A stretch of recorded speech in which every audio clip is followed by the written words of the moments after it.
Big boss Malayalam season 6ൻ്റെ നാളത്തെ promo വന്നിട്ടുണ്ട്. നാളത്തെ പ്രൊമോയിൽ പ്രധാനമായിട്ടും നമുക്ക് കാണിച്ചത് വൈൽഡ് കാർഡ് എൻട്രിയുടെ ഒരു വരവ് തന്നെയാണ്. സാധാരണഗതിയിൽ വൈൽഡ് കാർഡുകൾ വരുന്നത് ജസ്റ്റ് ലാലേട്ടൻ പരിചയപ്പെടുത്തുന്നു, വീടിനുള്ളിലേക്ക് കയറ്റി വിടുന്നു. ഇത് സാധാരണഗതിയിൽ നിന്ന് വ്യത്യസ്തമായിട്ട് 6 പേര് ഒന്നിച്ചാണ് വൈൽഡ് കാർഡായിട്ട് ബിഗ് ബോസിലേക്ക് കയറുന്നത്.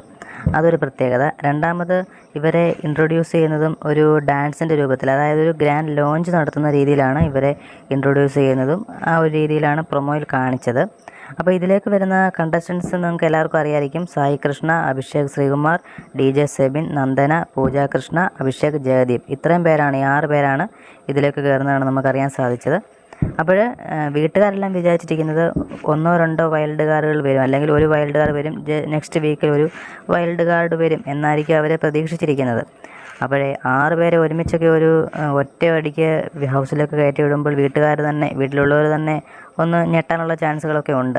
എന്തായാലും ഇനിയിപ്പോൾ ഈ വൈൽഡ് കാർഡുകാർക്ക് ജയിക്കാനുള്ള ഒരു സംഭവം കൂടിയുണ്ട്. കാരണം നിലവിൽ കളിക്കുന്ന ആൾക്കാരും ഒരു മെച്ചപ്പെട്ട ഗെയിമൊന്നും കളിക്കുന്നില്ല. അത് നിങ്ങൾക്ക് എല്ലാവർക്കും അറിയാം, നമുക്കും അറിയാമല്ലോ.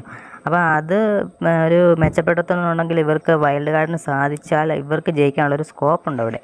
എന്തായാലും ജിൻഡോയെയും അതുപോലെ ഗബ്രിയെയും വീടിനുള്ളിലേക്ക് വീണ്ടും കടത്തിയത് ഒരു ശരിയായ രീതിയാണെന്ന് എനിക്ക് തോന്നുന്നില്ല. എന്തായാലും നിങ്ങളുടെ അഭിപ്രായങ്ങൾ കമൻറ്റായി രേഖപ്പെടുത്തുക. വൈൽഡ് കാർഡൊക്കെ കൂടുതലായിട്ടുള്ള കളിക്കാനുള്ള അവർക്ക് ഓൾറെഡി അവർ വെളിയിൽ നിന്ന് ഗെയിം കണ്ടിട്ടായിരിക്കും അകത്ത് കയറുന്നത്. അപ്പോൾ അതനുസരിച്ച് അവർക്ക് കളിക്കാൻ പ്ലാൻ ചെയ്തിട്ടായിരിക്കും വരുന്നത്. എന്തായാലും നമുക്ക് കാത്തിരുന്ന് കാണാം. കൂടുതൽ അപ്ഡേറ്റിനായി ചാനൽ സബ്സ്ക്രൈബ് ചെയ്യുക. താങ്ക്